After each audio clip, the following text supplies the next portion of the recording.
361? 65? Anybody over here? 3,000? That's a lot. My beautiful ladies from Immaculate? 4,000. All right. Leave it to the students to be like 4,000, 10,000. The process to transform it, as we said, is not easy and it's not new. It began with a comprehensive analysis and a detailed report containing 365 recommendations from a committee led by Harvard professor Orlando Patterson in 2021. One key recommendation was for the government to establish an oversight committee to help the ministry stay on track. Dr. Adrian Stokes is the chairman of the Education Transformation Oversight Committee, and he comes to the lectern now to do the official welcome. Please make him welcome.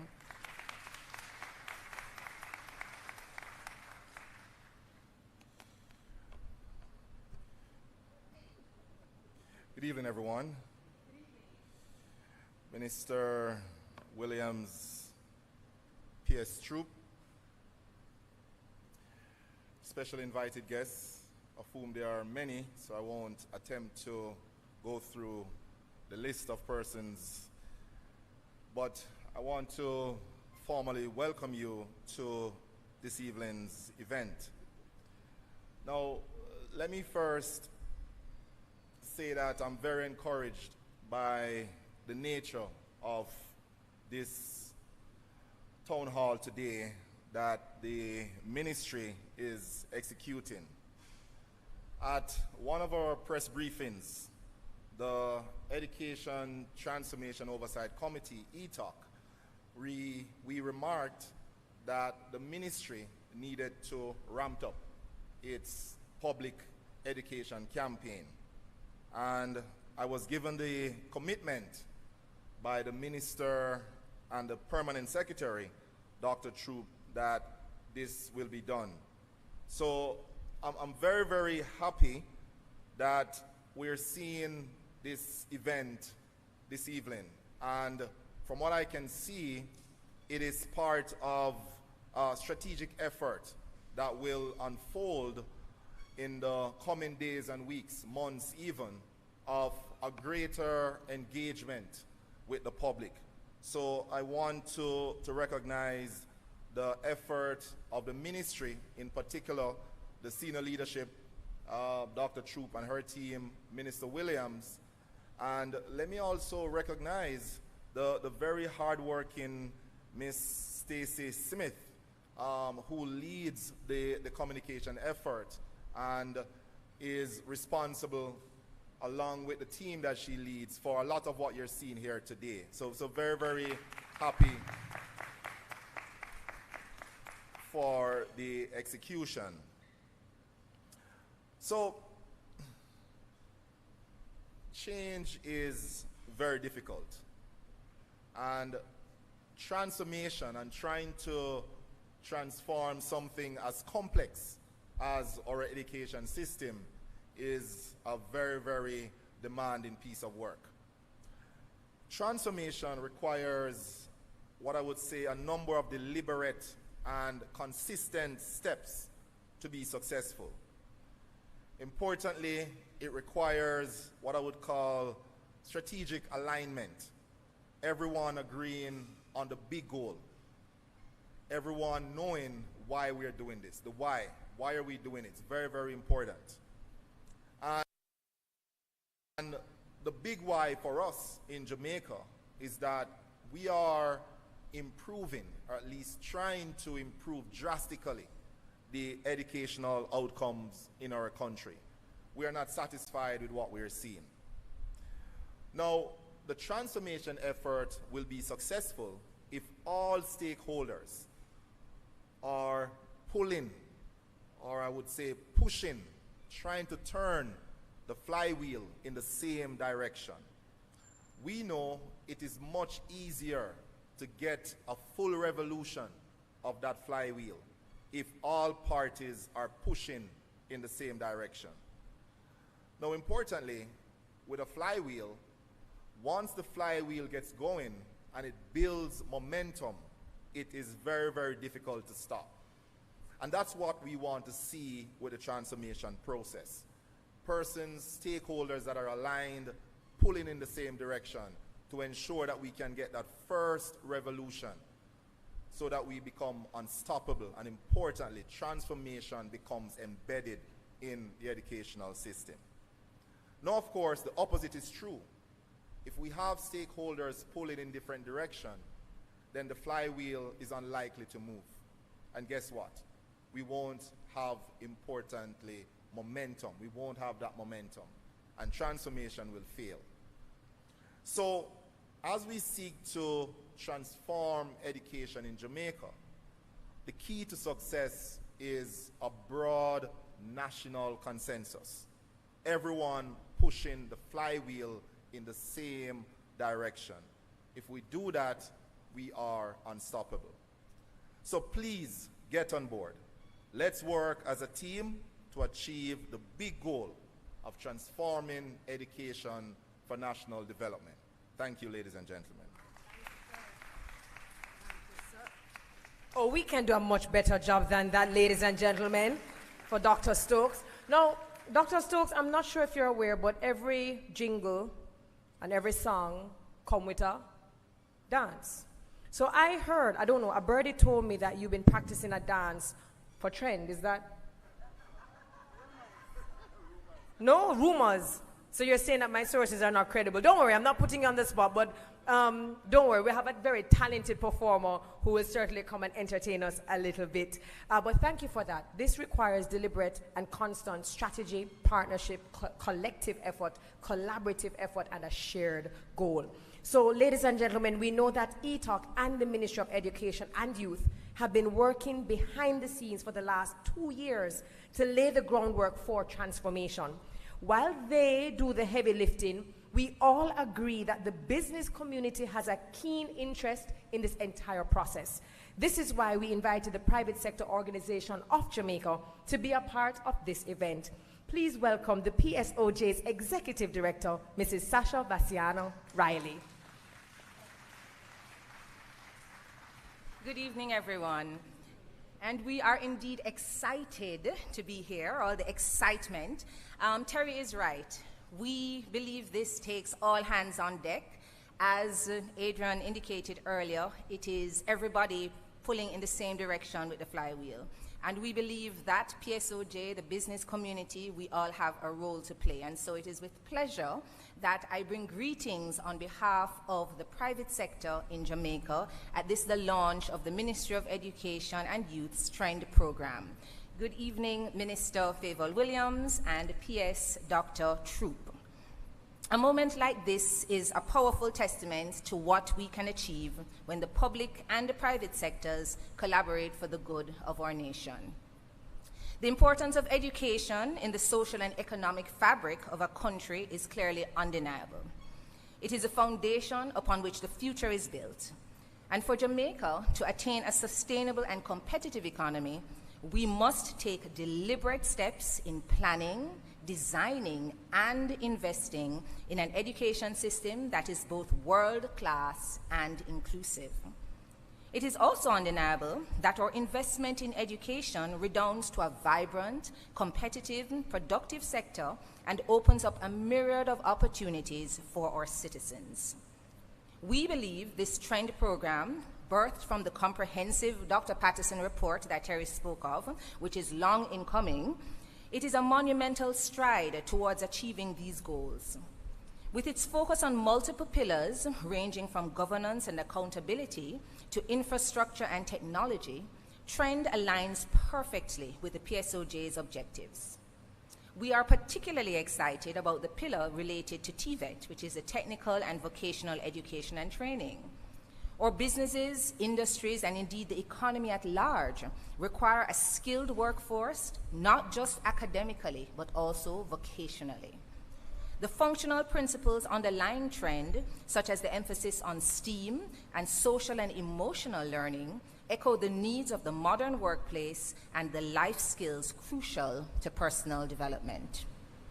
Furthermore, the PSOJ recognizes the need for a robust and well-rounded education system that prepares our young minds to be not just academically proficient, but also socially responsible and economically productive. In order for Jamaica to succeed in today's highly competitive global market, it is crucial that our education system produces individuals who are equipped to tackle the challenges of modern life and make meaningful contributions to our productive sector. This is precisely why the TREND program, with its ambitious goal to transform our education system by 2030, resonates so deeply with us. At the PSOJ, we firmly believe that an effective education system serves as a pipeline that feeds skilled and competent individuals into the job market. It positions the country to be more agile and responsive to development needs, attracting both local and foreign investments. But more than that, education is a tool for social equity. It is a tool that, when used effectively, can break the cycle of poverty, elevate communities, and empower individuals to contribute positively to society. As we move towards the milestones set for Vision 2030, let it be known that PSOJ remains fully committed to partnering with the Ministry of Education and Youth. We offer our platforms, our networks, and our expertise in the spirit of unity and nation building. By strengthening our education through programs like TREND, we not only uplift the coming generations, but also forge a brighter, more prosperous future for Jamaica. We thank you for inviting us to be a part of this initiative and assure you of our unwavering support. May we continue to trend towards excellence together. Thank you. Thank you so very much. Thank you so very much, and so well said in terms of access, advancement, agility. Now, I am reminded that we have students in the audience, and some of them range from very, very young to older, more mature, because I would never call the students in sixth form old. But she mentioned that this is a competitive world, and for many of you, especially those of you who might be in sixth form, like, what does that mean? When you consider some of the biggest brands in the world who are now looking into other markets, because now they will hire people remotely. They now don't have to rely on people within the territory they occupy. But then now they're looking out into different territories to see where they can find people and pay people for their work and their talent and their craft. And if we are not skilled, and if we're not educated, they overlook us and they go to another territory. And so when we speak about transformation and people going, well, what does that have to do with us? It actually affects every single person.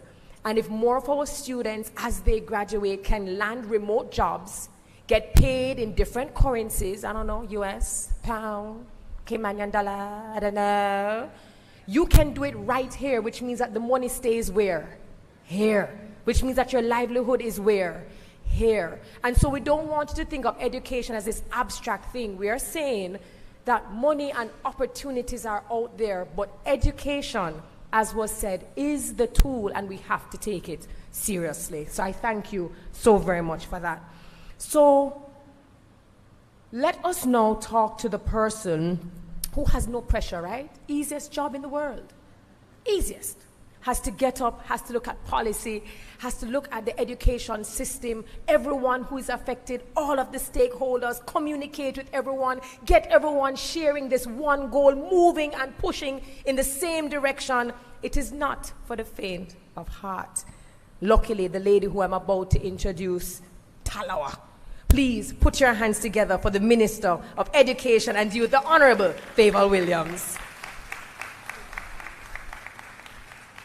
Big up the trend.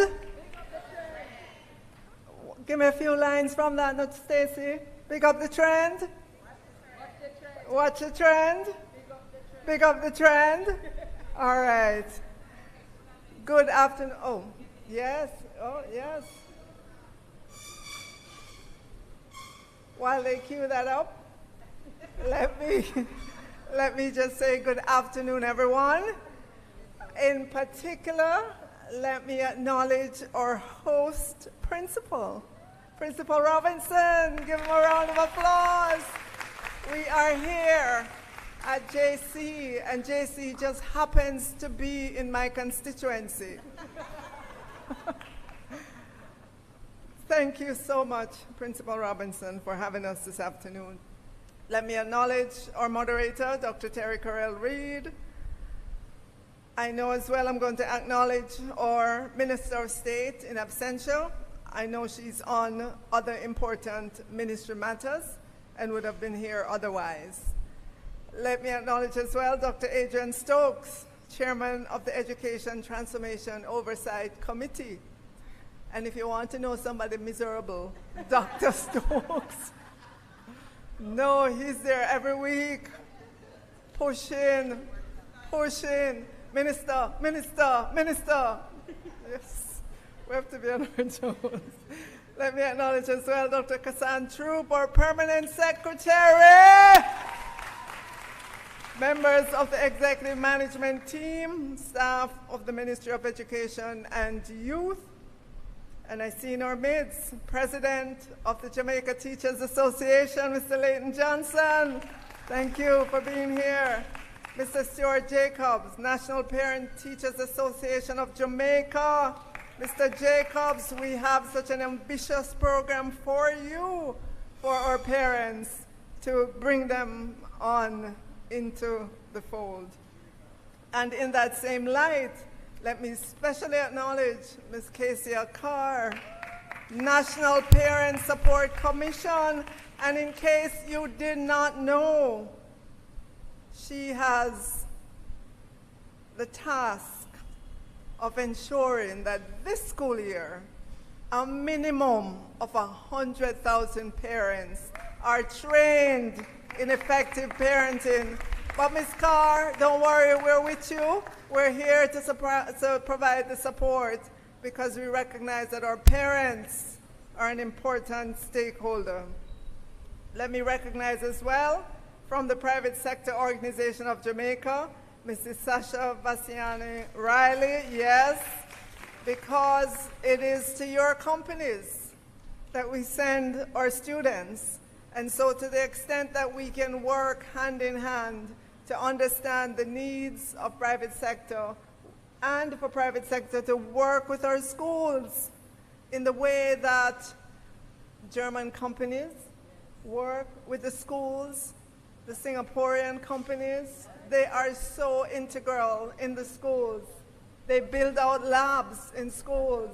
Yes, we need that kind of a partnership with the Private Sector Organization of Jamaica. Members of the panel who will be fielding your questions, ladies and gentlemen, principals from all over Jamaica, thank you for being here this afternoon. Teachers, students, I know you have school tomorrow, but you're here to learn about transforming education for national development. And in the event I left anybody out, let me say, distinguished ladies and gentlemen, good afternoon again. I want to express my gratitude to all of you for taking the time to join us and to participate in this crucial discussion about the transformation of education. It brings me great joy to see such a diverse audience, again, including our students, parents, and the teachers here this evening. I want to also acknowledge those who are joining us remotely and to thank the media as well for continuing to carry the good news of education. So we're gathered here at the Jamaica College Auditorium to share with you the context and purpose behind the Transforming Education for National Development TREND initiative. TREND aims to involve members of the public, including students, teachers, parents, and school boards, as well as anyone with an interest in Jamaica's education system and its contribution to national development.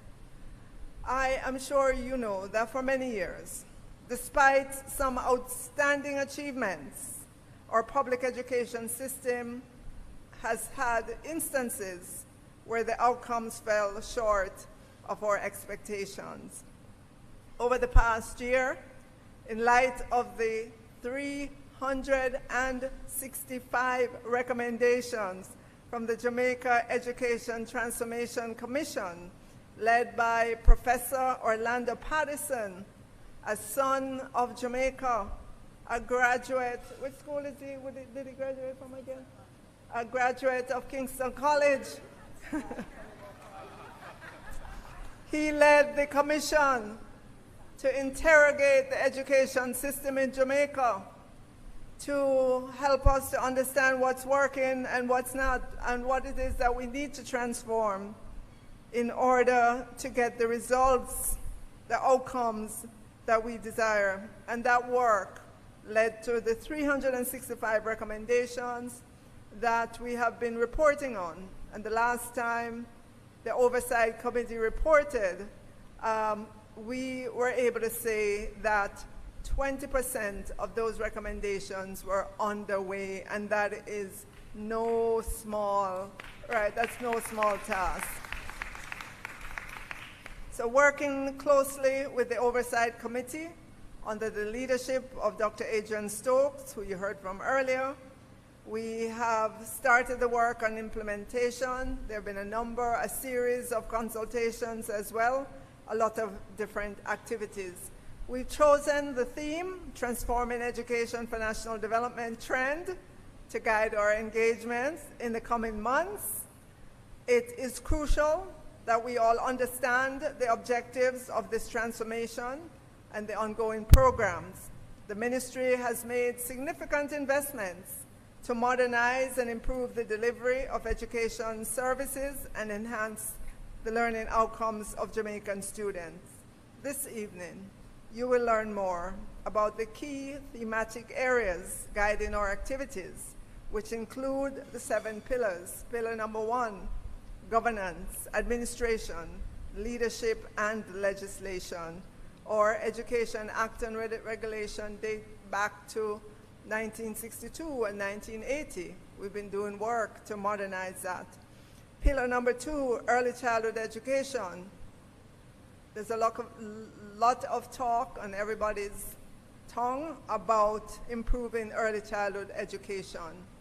Be it understood that the way that we're structured in Jamaica in the early childhood sector currently, Jamaica, when you look at the number of schools, the Jamaican government owns only 20% of the early childhood institutions in this country.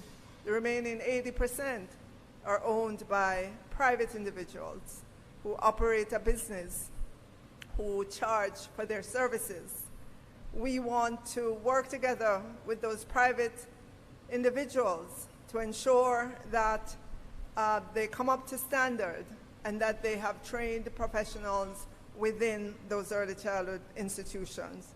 Pillar number 3, curriculum, teaching and teacher training. Pillar number 4, the tertiary sector. As you know, we have currently a relatively low level of enrollment relative to the region and to developed countries. We would love to get the percentage of young people who go on to tertiary significantly higher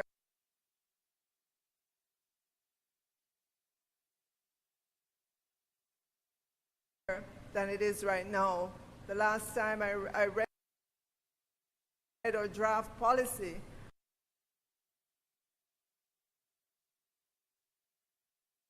we are looking at getting up to the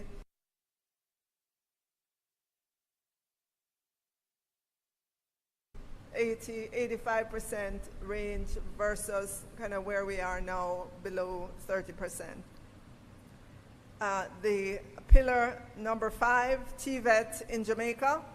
This year, we are investing $400 million to build out labs, TVET labs, in our high schools. They do have labs currently, but over the years, the investments did not keep up with the equipment that they should be having. And so we want to ensure that our high schools in particular, that their TVET labs are upgraded. Infrastructure and technology. This is one in which we have done a lot of work on, especially the technology part. You know that the education system was pulled kicking and screaming into the technology age as a result of COVID. And so we started putting together the pieces since then, and we've continued to do the work on it. And what are those pieces? Ensuring our students have devices, ensuring our teachers are equipped with laptops, and we're delighted. We've completed at the primary school level, all of our teachers have a laptop. We're now, we've moved on to the high school to ensure that our high school teachers, those in teacher training colleges, and others have a laptop. There are mountains or oceans of e-resources that are available for teachers, for students. So that's another part of the puzzle. The most significant part, which we're working on, and we're about halfway there with, is the broadband infrastructure to our schools. Our goal is every single school across Jamaica, regardless of where they are, should have broadband capability at the school, and not just in the administrative offices, but in the classrooms as well. And we have been working interministerially to literally lay the cables to connect the schools. I am so thrilled, so proud of the work that has been done over the last 2 years. And I know there's a commitment and the budget to continue it to completion. So we're on that. And finally, the last pillar, financing. How do we finance education in Jamaica? You know, the government is the financier of education primarily. But currently, when we look at our primary schools and our secondary schools, the formula in use is on a per student basis.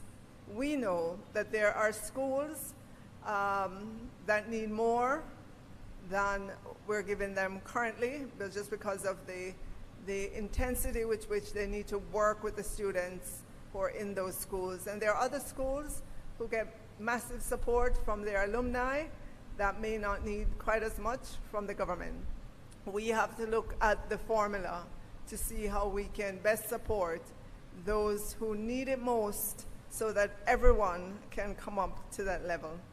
The ambitious initiative will impact the operations of our central ministry, its 14 agencies, 10 divisions, and various educational institutions, including 2,319 public and private early childhood institutions. And again, of that 2,319, roughly 400 is financed by the government of Jamaica.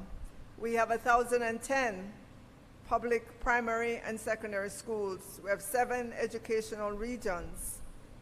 But more importantly, what we're doing will directly affect and strengthen the outcomes for some 600,000 plus students enrolled in the educational institutions across the sector. This is significant as our students are considered the future architects of our society. Their education, growth, and development not only shape their individual lives, but also have a profound impact on the collective well-being of our community. The transformation program is about building human capacity, modernizing operations, leveraging technology in education, administration, and delivery, improving physical and internet broadband infrastructure, and providing resources for STEM or STEAM education to prepare our students for the contemporary global community. So tonight's town hall meeting is an opportunity for all of you to share your perspectives, insights, and suggestions on how best to move forward. I'm eager to listen to you, our cherished stakeholders, and I'm confident that this discussion will be informative and engaging. And together, we look forward to continuing the public discourse in the coming months. So I want to thank you in advance for your participation.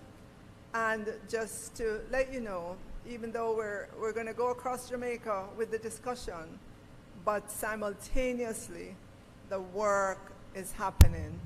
Thank you, ladies and gentlemen. I look forward to hearing from you tonight. Thank you so much. Thank you, Minister. Ladies and gentlemen, I know you can do a much better job than that after our minister has addressed us. Thank you so very much, Minister. She did say that they were going to go across the island. They will be discussing. They're going to be putting their feet on the ground, getting work done, implementing. I also heard another birdie tell me that the minister is going to have a trend dance battle with Dr. Stokes. So we look forward to the hashtag trending moment. There's something very important that I want to reinforce what the minister just said, because we said earlier that change does not happen overnight. Education is complex, it is layered, it requires people and vision and strategy. It also requires phases. So even as we're having this town hall and we're talking about the 7 pillars and what we plan on doing, understand everything can't be done in the first phase. You have to lay a brick, then lay the next one, and then you lay the next one, and you measure, and you keep on improving as it goes along. But certainly the biggest takeaway is that we cannot do this without our teachers, our educators, private sector, public sector, the other ministries, and even our students. So even as we are transforming education, we also require that our students have a positive attitude and approach. Agreed? Just doing a temperature check. What does TREND stand for?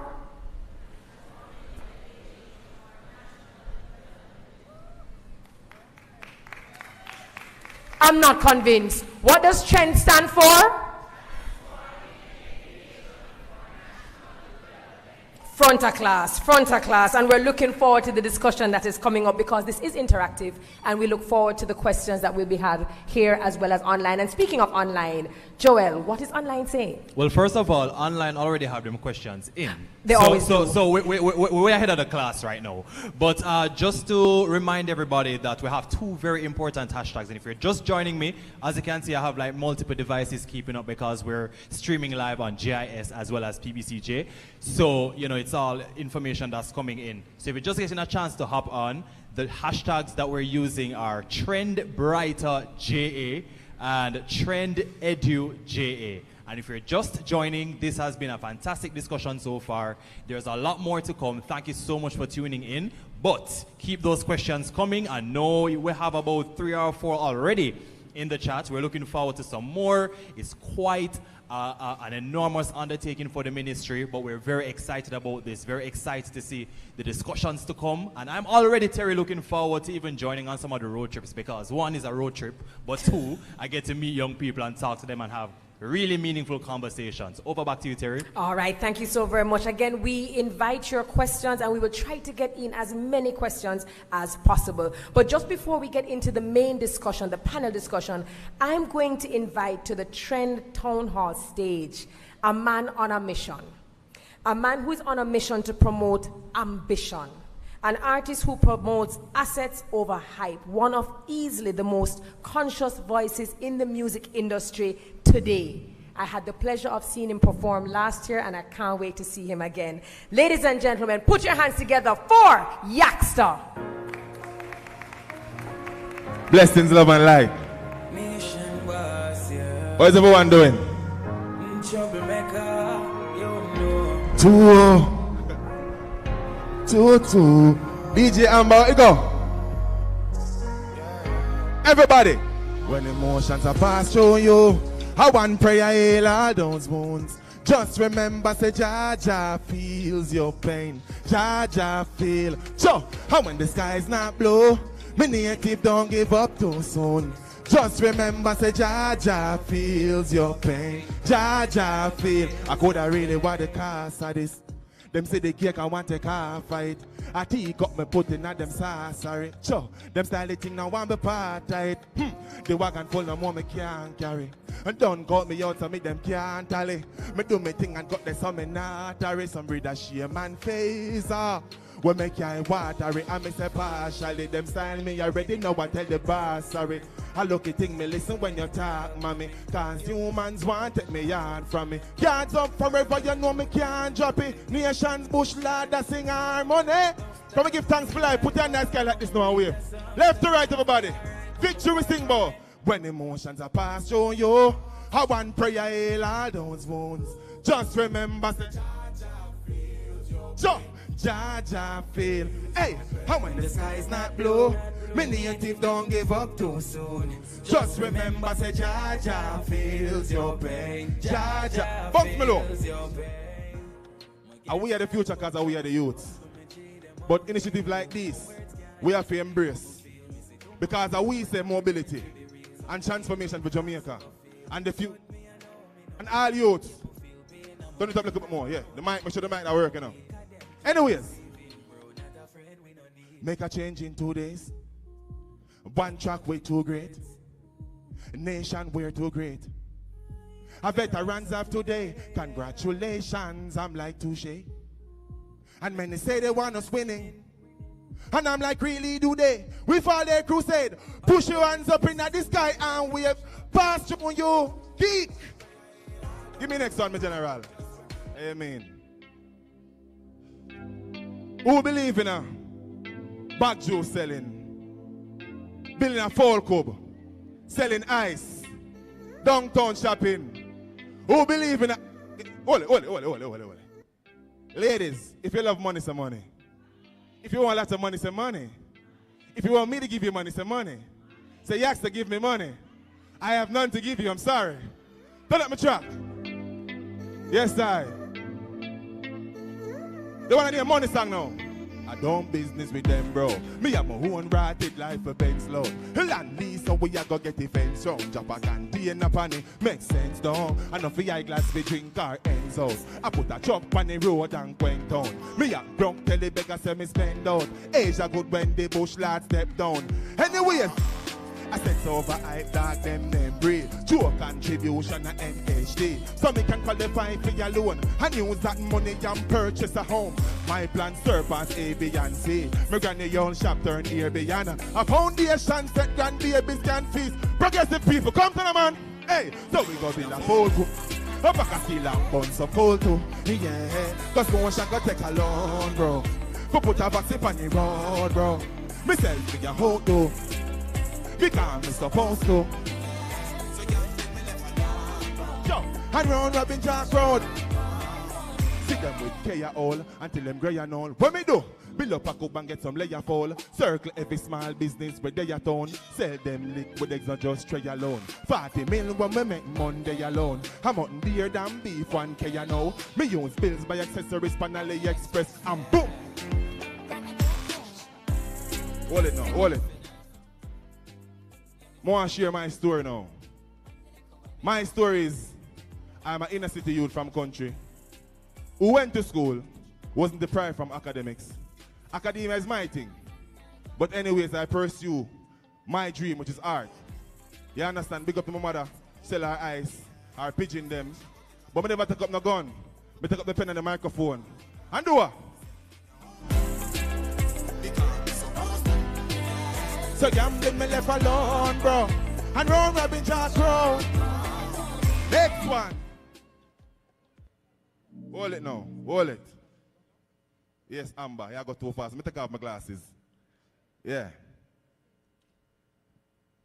Now see youths them in the school uniform. More I'm gonna know this. Don't deprive yourself from anything hard.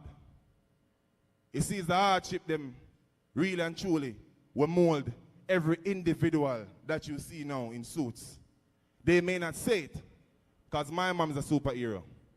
I never know how she take care of 30 in Pitney, but she do it. You get to me, I say, by not having a job.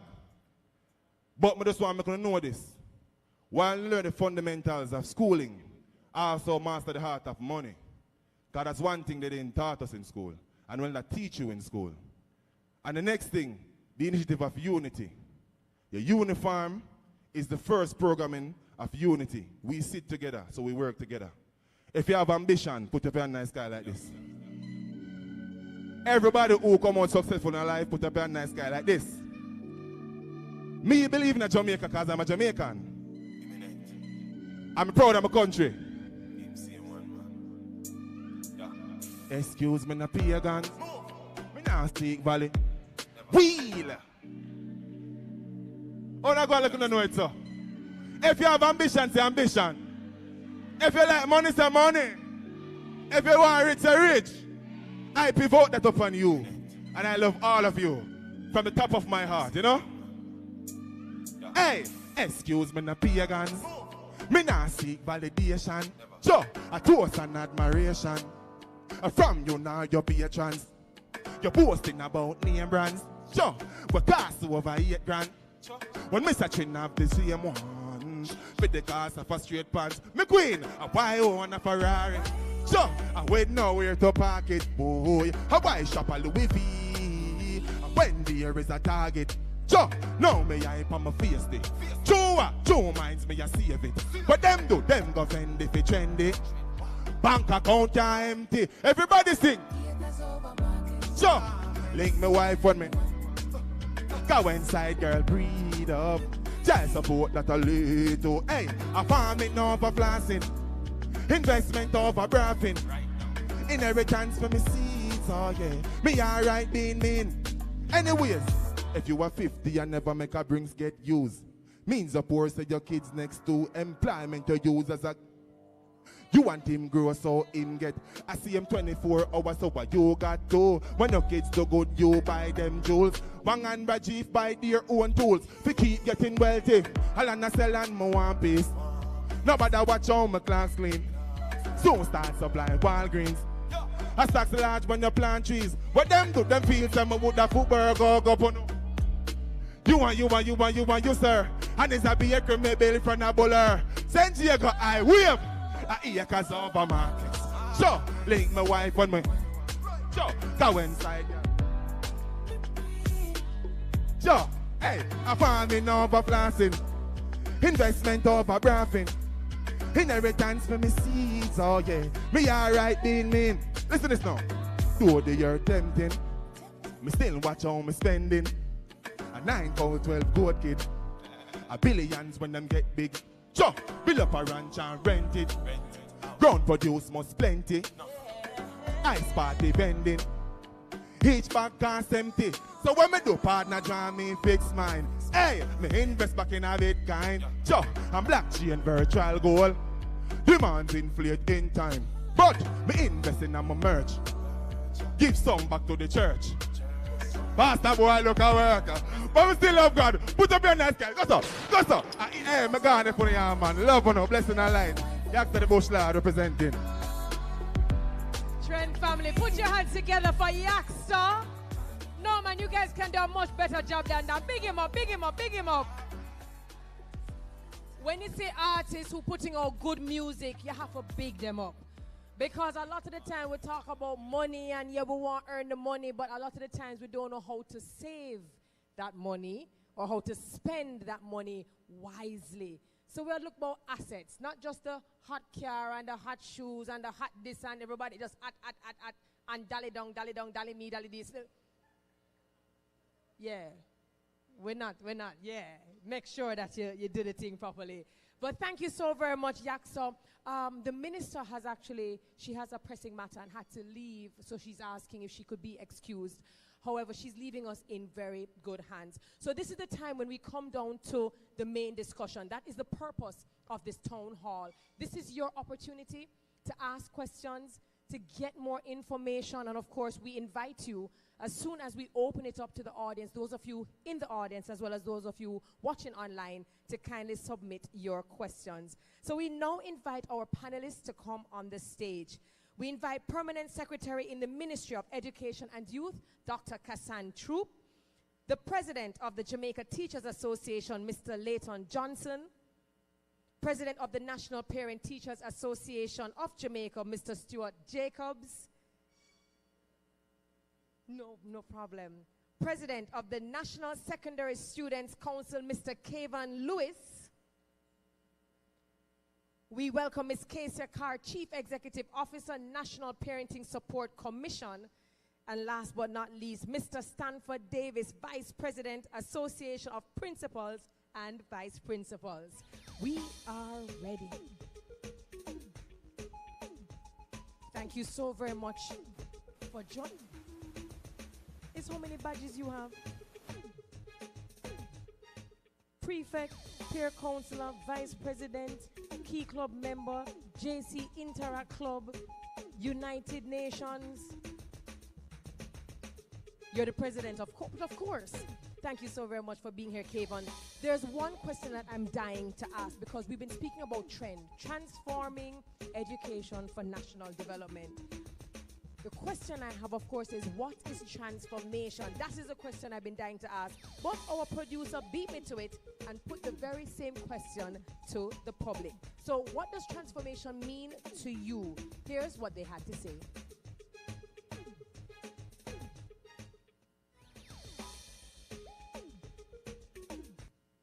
Watch the trend, pick up the trend.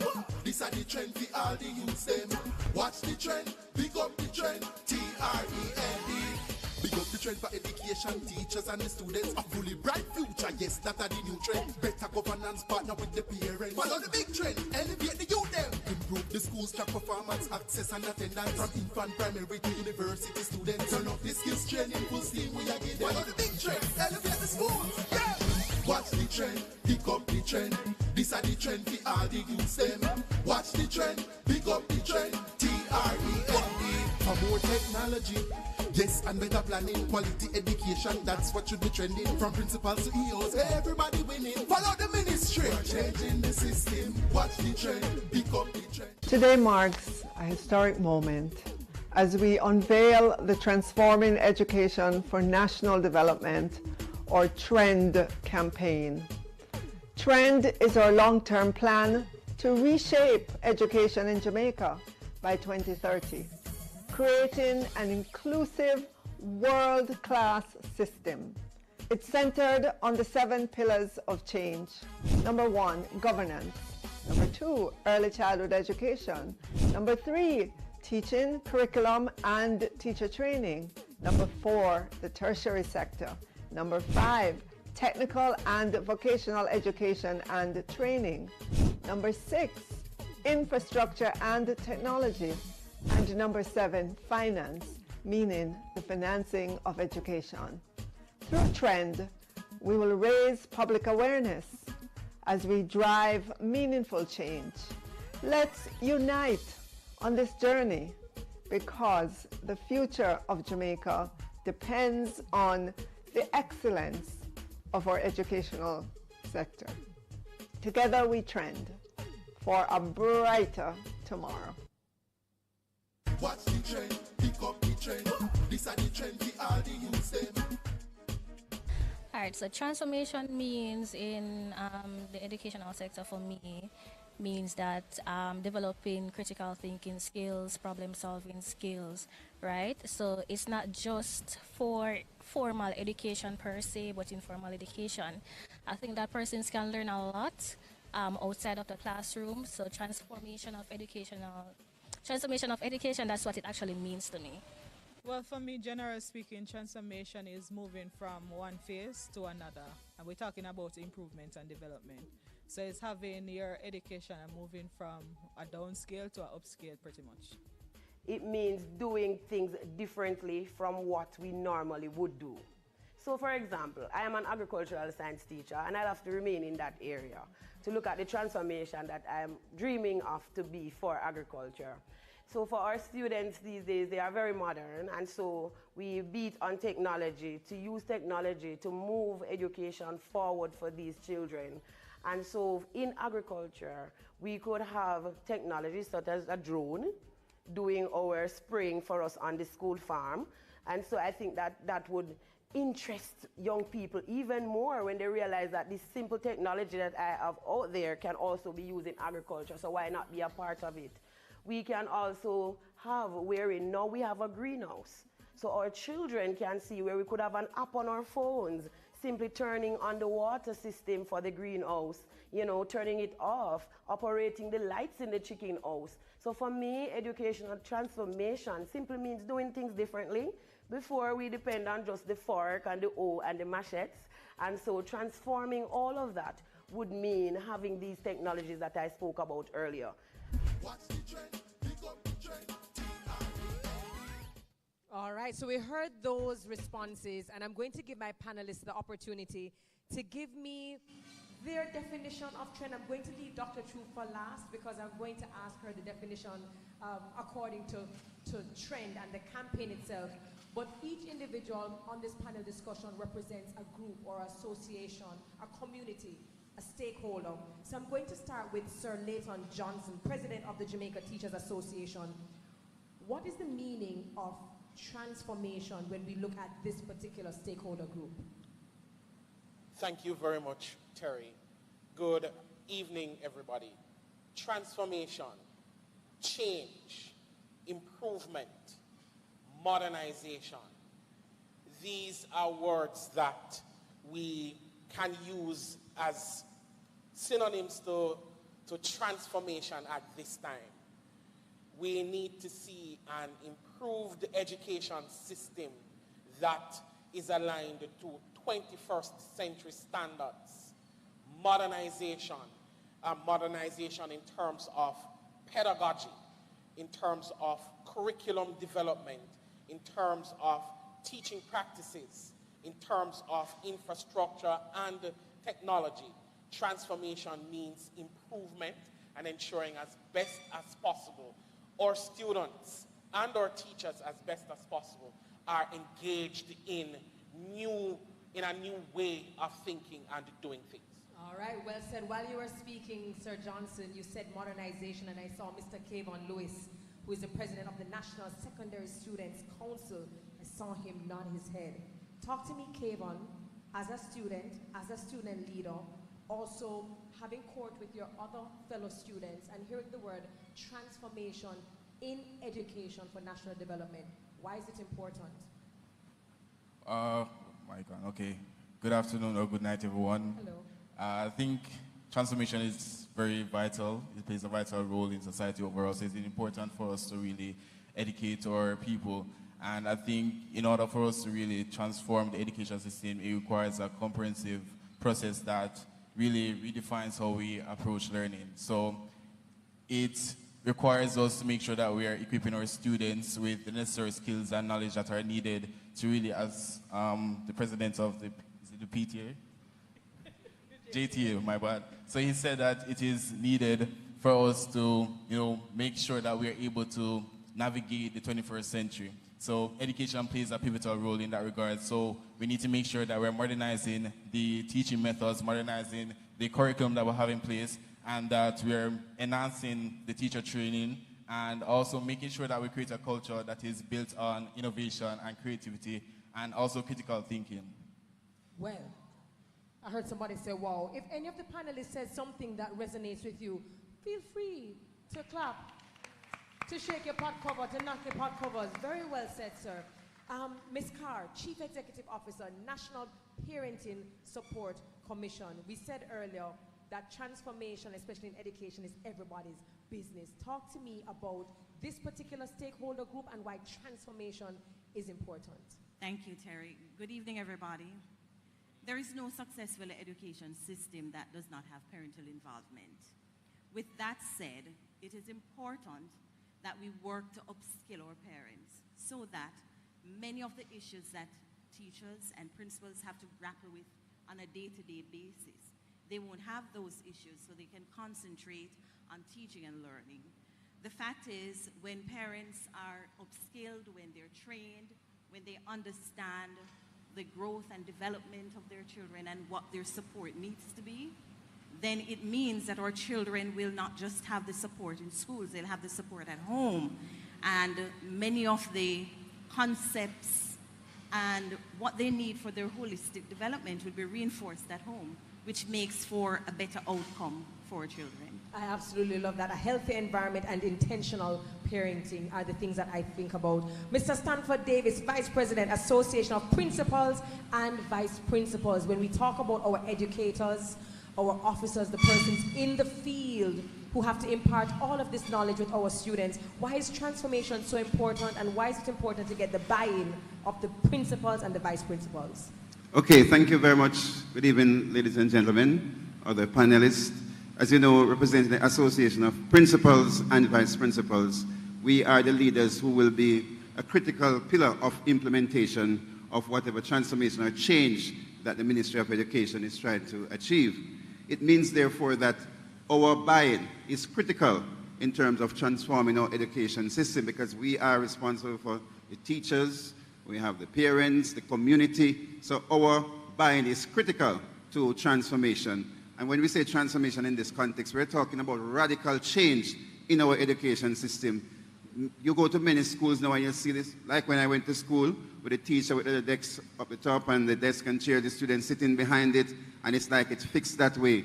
We now have to transform our education system to a modern system, and I want to commend the Prime Minister for choosing a world-class team and the recommendations that have been made, all 365 of them. We don't expect them to be done in one day, but what we expect is for us to see all of us coming together and picking the low-hanging fruits, but simultaneously we have to do the other things. And what I find challenging in terms of a transformation is the fact that if you look at the money that we spend on education in Jamaica and the returns that we get, there are many persons who just speak arbitrarily to say that we do not spend enough on education. But we have to now look at our returns. If we want to transform, we have to look at the formula that the minister mentioned. How do we fund the education, and where does the money go, where it's needed most? Because what we're having, instead of equity, we're having equality. So persons get, all the schools will get the same thing based on the number of students they have. And you might have a small school, as the minister mentioned earlier, that needs more, even though you have, because the thing is that no child should be left behind, and every child can learn, and every child must learn. And as a nation, I am very happy that we have started here, and I know that we will transform our education system if all of us work together and get stakeholder buy-in. Thank you. All right, thank you so very much. Equity, not just equality, but equity, and measuring that equity. National Parent Teachers Association of Jamaica, we're heading over to the president, Mr. Stuart Jacobs, to get your definition of transformation. Why is it important, especially when we speak about the National Parent Teachers Association? Thank you, Terry. Good afternoon, everyone. So, listen, as a nation, we have evolved. And as we evolve, our education has to grow with it. It has to move. And so, trend for me, for the NPTJ, to all parents in Jamaica, it's a renaissance. It's a rebuilding, finding the areas where the gaps are, filling these gaps, and to ensure that the gaps that are being filled has everyone involved, all stakeholders involved. Another transformation here is a realignment of, because let's not say that the education system is down and out. It's not, because it has produced us. It has produced many. It has produced Mr. Patterson, who wrote it. But it is how we take what is present and take us into the future. Therefore, our education system as it is, the building out and the platform that it is on is to build on it. To build on it in a way that the generation to come is able to find its way easier in the developing global environment. Because no longer can we think Jamaica. We have to think globally, we have to think regionally. And as we think regionally and globally, we have to say to ourselves, are we to be followers or are we to be leaders? And I would want to say, every one of us here, we are leaders. And trend is telling us how it is that we lead. Excellent idea, excellent concept. And can I tell you something? I'm eager to see it work. But patience is a companion of wisdom. So we patiently wait. Oh, I appreciate that. So far from the persons who we heard in the Vox Pop, from our panelists, we've heard words like realignment, rebuilding, modernization, advancement, progress, evolution, renaissance. I'm now going to head across to Dr. Troop. What is the definition of transformation by trend? So my response is easy, Terry. All of the above.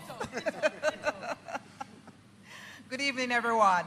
It's really a joy to be with our key stakeholders at a time like this when we are launching TREND, which is our acronym for Transforming Education.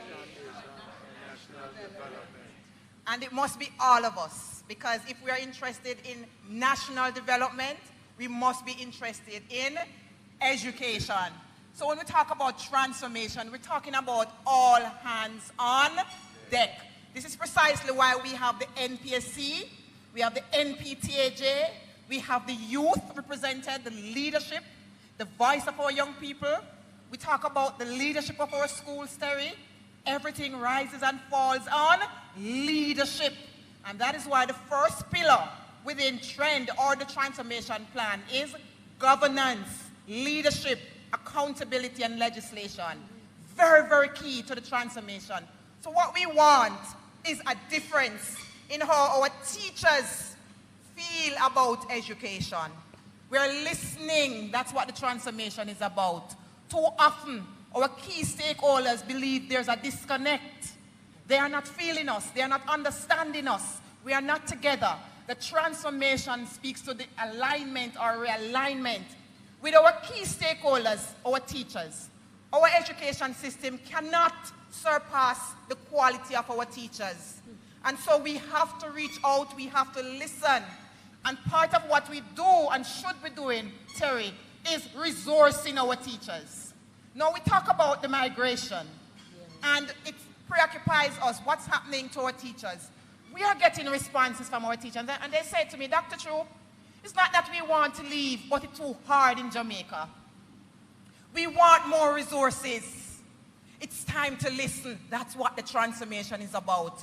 Our job is to enable the teachers to do well, because it is clear that they are not lacking in capabilities. They go elsewhere and they dominate, as we do as Jamaicans. Transformation means retooling, resourcing our schools, transforming the look and feel. We're not walking into the 19th century. Right now, we are rebuilding our labs. We are getting the private sector on board. Minister alluded earlier to what we saw in Singapore, where the private sector, they are the ones developing the labs in schools, maintaining the labs in schools, making sure the labs are on the cutting edge in partnership with the government. We cannot do this alone.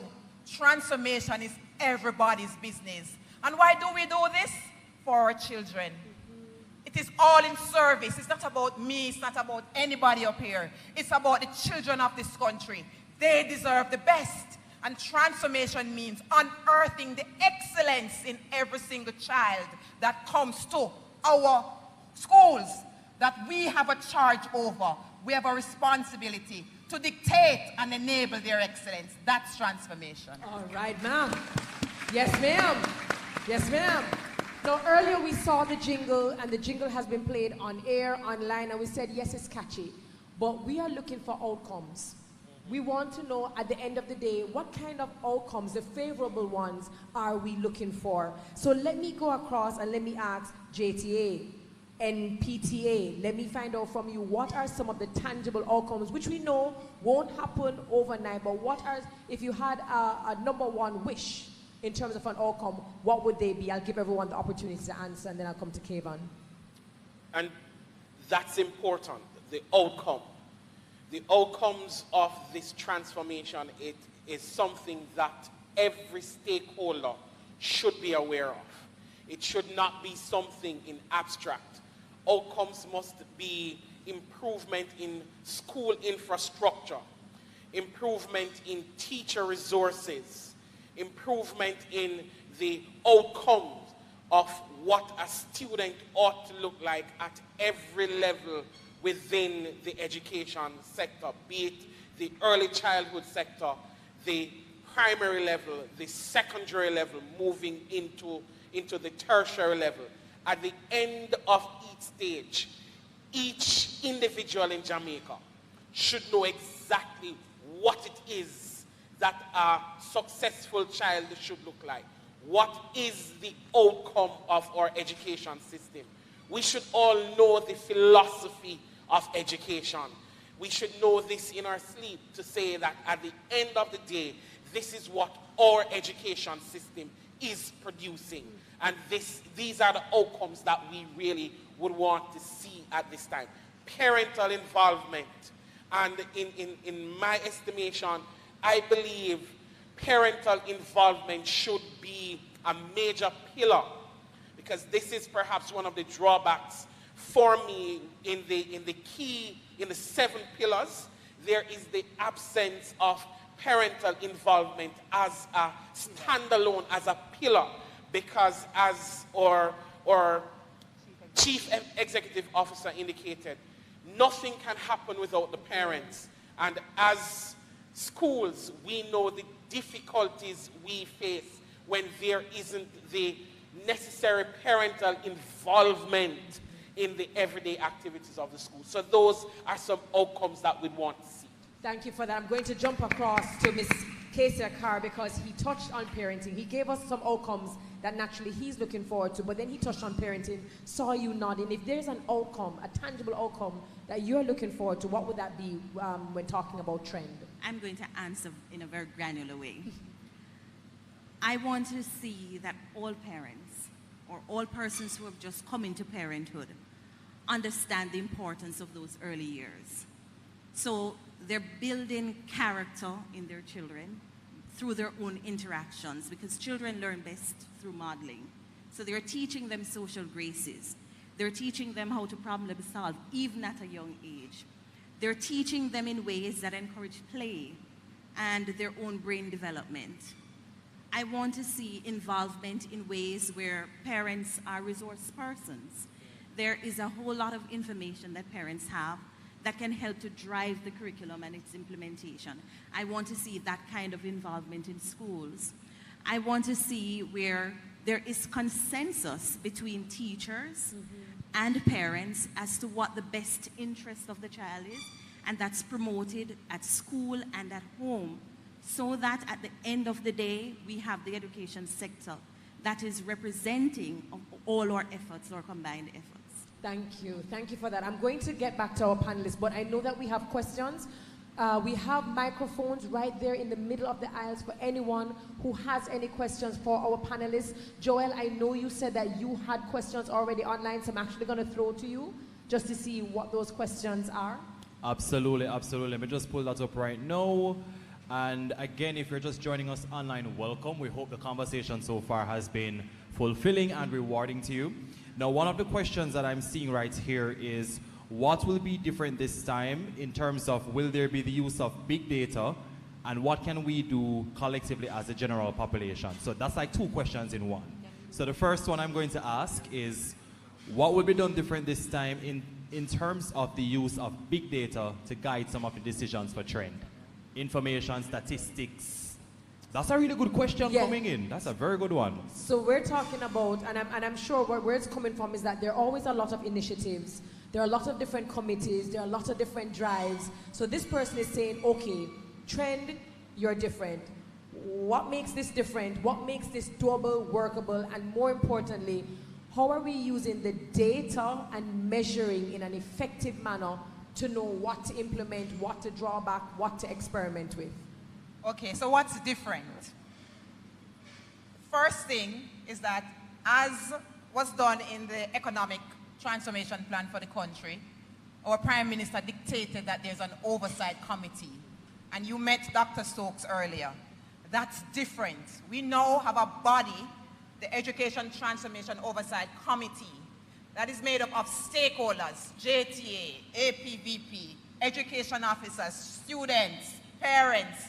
There's a stakeholder representative because, as you know, education is a team sport. It's everybody's business. There's a group that we have to give an account to. That group is also committed to reporting to the country every quarter what is happening with transformation. That never happened before. Secondly, the transformation recommendations have become the work of the ministry. So the work of the principal, the work of NPSC, the work of the central ministry, the work of every stakeholder is a reflection of the transformation recommendation. We are also leading the work. In the past, Maris, we had external persons coming in, we had other things set up, and some persons were driving it. This time, we are the doors of transformation. We have to own it. This is precisely why we are here this evening, because we have to make sure that Jamaica is aware of every single commitment that we are making, so you can hold us accountable. We have social spaces like this that you can call us out. Dr. Troop, you're now going good. Dr. Troop, we don't feel the Ministry of Education. That's different. We are open and we are transparent. That's different. We have spoken to the budget, right? We have said to Jamaica, this is going to be a huge investment. And we have called all stakeholders. That's why NPSC is right here, NPTAJ. They were not central to the transformation. Today they are central. Why? COVID has taught us that parenting is the missing link. They have to be central to the messaging and the transformation. We are working with our young people, all those youth groups, the NSSC, the NPTAJ, they were not actively engaged in the transformation. We now know that you want AI. We now know that you want to code. We now know that you want to drive and you want to be ready with your provisional driver's license when you finish. We now know that you want your associate degree funded by the ministry and the government. So when you transition to tertiary, you have 2 more years to do to get your bachelor's. How do we know that? Transformational conversations like this. So Terry, it is different. It is our work, no other work. This is what we reported, and we come to the country on a quarterly basis to update. If we are lagging, the ETOC will tell us. If you were there at the last update, ETOC told us publicly that though we are making some strides, we are lagging, and we were called out for it. Now, can we go back to the next quarterly report to be lagging? Absolutely not. So we are being held accountable publicly for the transformation. That's different. Any specific KPIs in terms of using the... Absolutely. And any specific KPIs in terms of the data. So I know that you're going to be, it's fantastic to see you getting the engagement from so many people because they're all key. Yes. Any particular key indicators you're going to be looking at, pulling at, measuring so that we can sift through and look to see how well we've been doing? Well, certainly the targets themselves, they have been aligned in our implementation plan as key performance indicators. So for example, the governance component, there's a recommendation that says we need to reframe, restructure how we select our board members. That's a KPI in itself. How are we going to know? If it is that there's a new framework, if it is that there's a new way to select, that is just tangible and explicit as it is. Our recommendation says we need to invest more in early childhood. How do we know? How many of our early childhood institutions will have trained practitioners? How many of our early childhood institutions will be certified? Right now we have 2,319 of them. Only 305 of them are certified. KPI, do we get to 2,319?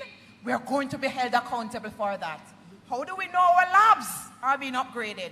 We heard about the drones earlier to come and water the plants. You should see a little bit of that happening at CASE very soon, where we're going to be investing in drones, so our young people don't have to wake up at 4 o'clock to water the plants and the field and so forth. We're using technology. How would we know? Where are the labs in our schools that are 21st century and workforce standard? Key performance indicators. Got you. Got you. Thank you. Thank you very much. I have a question. I believe you were here. Were you at the mic first? Yes. Okay, Joel, I know you have some questions. I'm going to take you. I'm going to also take you. I'm asking for the questions to be nice and short and tight so that we can get in as many as possible. Tell me who you are. Yes, hi. My name is Lucy Richards. I'm the principal of Jamaica Language School. Our official name is Jamaica ESL Center. And I have 2 of our students here with us. What we do, we bring international students to Jamaica and teach them English. So I have 2 students here from Austria, but that's not what I want to talk about. I want to talk about, we talk about transportation. What about languages? Languages is very vital because, especially with Mandarin, we're currently teaching Mandarin at heart. And this language goes over very well. So I think one of our main transformation is languages. So we have Mandarin, French, and Spanish, the different language. But I would love to get a pilot program in the public school, and I figure how would we be able to work with Miss Strokes and Miss Terry and Gail. I had just sent Miss Terry a proposal. How can we all work together to get a a pilot program in the public school to start this Mandarin, which is so vital in our economy. Okay, you indicated that you sent in a proposal already, right? Yeah, okay, I did. But I haven't, just recently. Right. But I just want to know, how can we all work together to just start a pilot program in the public sector, because it's very successful in Hart, where we're teaching the Mandarin, and of course we're teaching other sub-languages. Right. Do you think? Thank you. Huh? Thank you for the question. Right. So it's easy to get in touch with us. You have sent in that already. So that will start the conversation. We will have a sit down. We have a language policy. Dr. Flowers is here. We are far advanced with it. We already have integrated in our national standards curriculum Spanish, French, of course the English language, and there's a debate about patois Terry. Correct. We still have to resolve that as a Ministry of Education. Is it a language? Do we embrace it? Do we do immersion? You know, that kind of a thing. And we would love to expand our curriculum to Mandarin. In fact, we had a partnership with the Chinese government where we put our principals to go into China to be exposed to some of those on a cultural program. And in fact, I participated in that program as a principal to bring Mandarin back to Jamaica. So there is a framework in place. And room for discussion. And so we can start the conversation. So we welcome you to the table, and Mrs. Thomas Gale will respond to your proposal. But we're a school that thank teaches you. We teach it Mandarin. Thank you. Right, so we have to build the capacity. Yes. Right, so that's why we have to have the sit down and map out an implementation plan. Correct. And there are some programs or some ideas that you might have. However, I'm going to ask that we keep the questions really focused on trend as it is happening right now and what is the idea going forward. Who are you? Where you're from? Hi, good evening, everyone. Hello. My name is Cavell Hilton. I'm from STEM Builders Learning Home, CEO and founder of STEM Builders. And we are an education technology company. So my question is, since COVID-19, a lot of education technology companies came up, right? Started during the COVID. And we know we can't have transformation without innovation. And since transformation is everyone's business, how can we get a seat at the table? Excellent question. So our educational partners do have a seat at the table. In the Ministry of Education, and Dr. Flowers is here, she leads this department. We have a media services unit, and that unit is responsible for reviewing and enabling through providing resources for the education system. Through that unit, we expend $3 billion annually for the provision of resources. So as a supplier, write to us, let us know what you have. We will look at what you have and we will move into procurement, because we don't just engage based on cost. We have to go to the natural procurement process, and we build you into the framework as a result of that. Currently, we do have educational providers. One-on-One is here. They are working with us to provide teacher support using technology. We have EduFocal. We have eLearning Jamaica. They are all providing e-resources at this time for the education system. So there is a place for our educational providers. In fact, we too have to transition into electronic resources and possibly move away from many of the printed materials that we have, and that's where you come in. How can they also be a part of the conversation as it relates to transforming the education sector? Because I'm sure persons like myself have very innovative ideas on how to move forward. Right, so we currently have in the Ministry of Education a book industry association. We have a meeting with them quarterly. Dr. Flowers again, she chairs that committee for me, because that's curriculum, it's curriculum related. And so what we will do is to expand that, to bring the e-resource providers to the table, because they meet with us, they help us to design resources for the system, they tell us where they are going in terms of marketing and their international partners, and how we work together in terms of printing and development of materials. So you're rightly placed, and we should expand that committee, Dr. Flowers, to put the e-providers at the table. And if I may, I just want to do a huge shout out to STEM Builders. We had a Girls' Day, had girls from all over the island come in, and girls who thought they would not be able to code in 5 minutes. STEM Builders had the girls coding and doing challenges and winning gifts. And and prizes, and they had girls leaving thinking that, all right, I thought I wanted to do one thing, but now I really want to code. So shout out to STEM Builders. Thank you for the work that you do. I have some questions here. Joel, I have not forgotten about you. I'm going to take 2 more on the floor and then head online, and then we'll come back. Over to you. Thank you and good evening. My name is Daniela Hickling, and I'm an educator of 26 years at the high school as well as university level. I've participated in and I've worked at universities in the United States as well as here. The UWI, the Five Islands campus, starting that up in Antigua and Barbuda. And so we're hearing about the transformation of education. It kind of, I was very intrigued to participate in this, and I've not only been on the side of teaching, but I've also been on the side of administration as a director of administration and special projects. But my question is that when we're looking at programs such as Trend, we're talking a lot about processes and administration. We're talking about key performance indicators. We're talking about strategy and all of those things.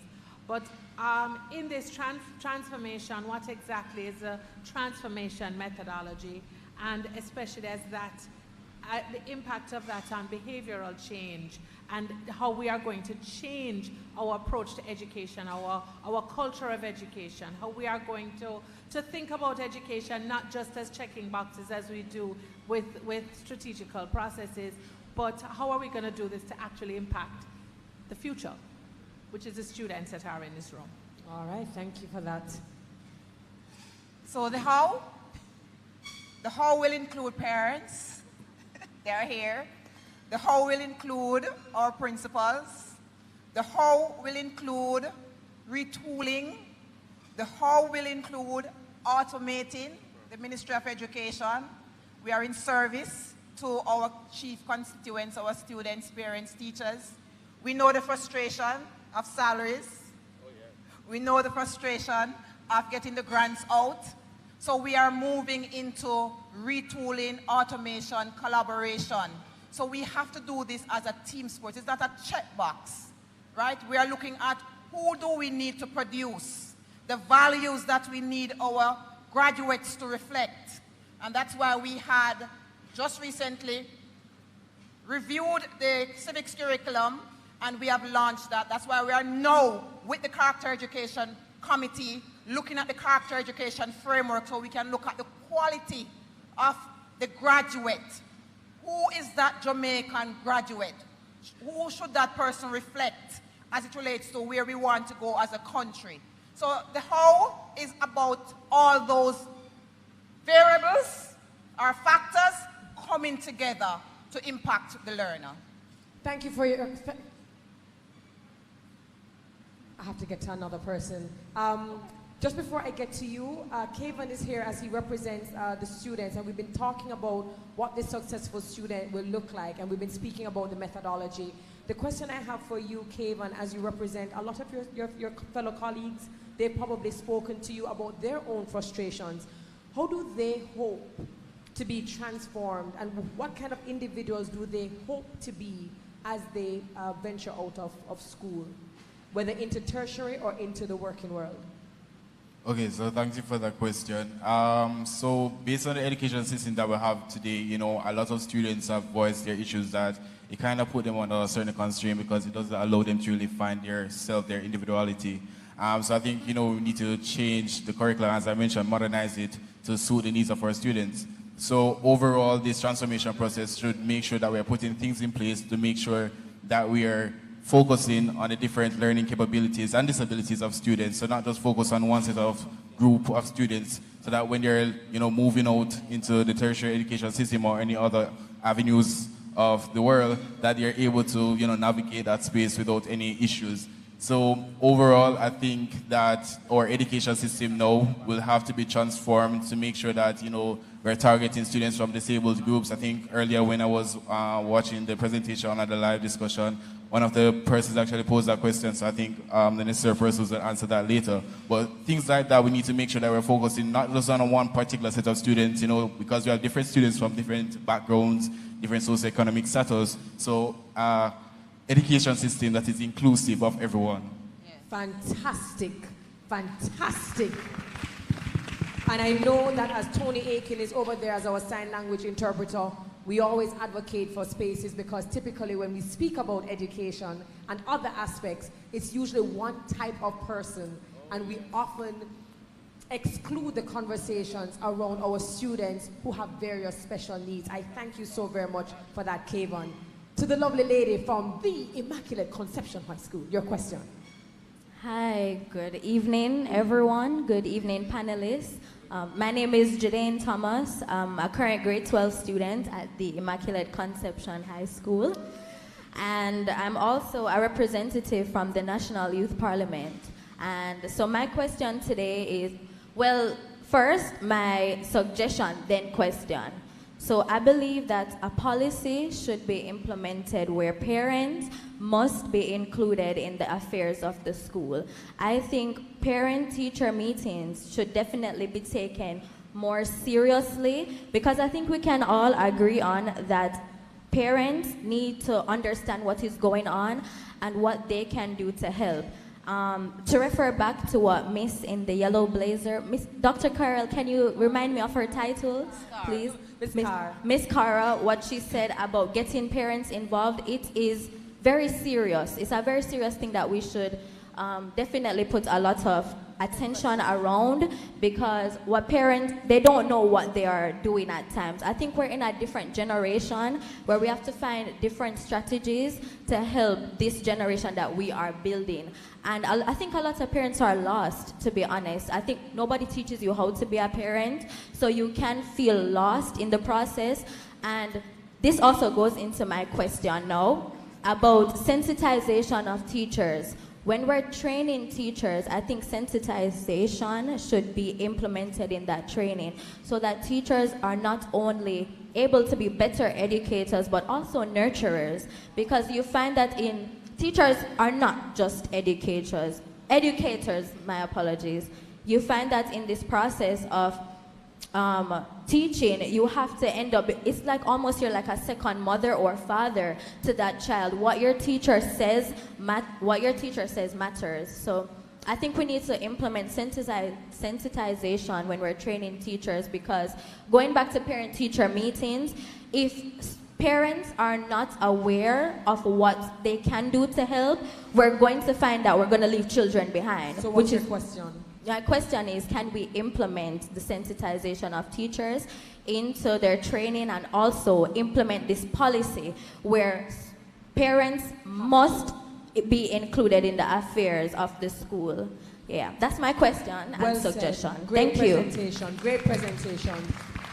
Any of our panelists would like to take that?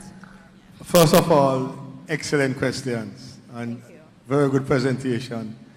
Remember this though, the PTA as an act of parliament sits on each school board. So parents are represented in your school, on the school board, making decisions, supporting the school's administration. And the work, effective PTAs work in tandem with the school to develop a lot of things. But I do take a point that parents need to be more involved, not just attending PTA meetings, but also getting involved in the learning process. Remember this, learning begins at home. The first experience of learning begins at home. And I would say that perhaps we should extend it somewhat to invite parents to sit into classrooms from time to time with their children, learning some of the curriculum, so that when they leave, they will appreciate it even more. And so I think the trend is doing that. That's what trend is doing. Trend is bringing parents even closer to the action and galvanizing the whole process of teacher, parent, student, the entire stakeholdership of school. Excellent question again. Thank you. Ms. Carr wants to add to that, and then I'm going to head across to Joel, and I'm going to see if I can squeeze in those two questions from the floor. Okay, so I wanted to answer because your question was policy related. The National Parenting Support Commission was established by an act of parliament to implement the National Parenting Support Policy, which really is intended to ensure that we coordinate supports of parents so that they would be involved in education. What I like about this policy and the entity in general is the fact that we don't have punitive intentions. We're not here to punish parents. We really aim to support, to encourage their involvement. So it's an interesting twist on your question because you want a policy demanding their involvement. And so that's why I'm answering this way, that we're not punitive. So there's nothing that really should hinder their involvement. We're here to support whatever it is that we call them the determinants of effective parenting, because there are other things that impact a parent's inability to be as involved as he or she would want to be. That's why we're a coordinating entity. We look at all those other things that impact them, and we get the supports they need so that they can be involved. The involvement is not limited to PTA. The PTA is a wonderful construct and it's information rich. But I like mentioning the curriculum as well. I like mentioning the fact that there are other avenues for involvement. There is a curriculum implementation team that has a parent who is supposed to be represented. And each school must have what we call a CIT, a curriculum implementation team.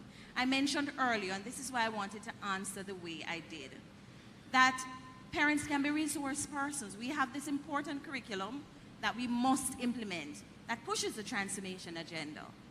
But we need parents to understand the curriculum so they know how better to support you at home. Yeah. And you're correct. Information is updated every day. Information is changing.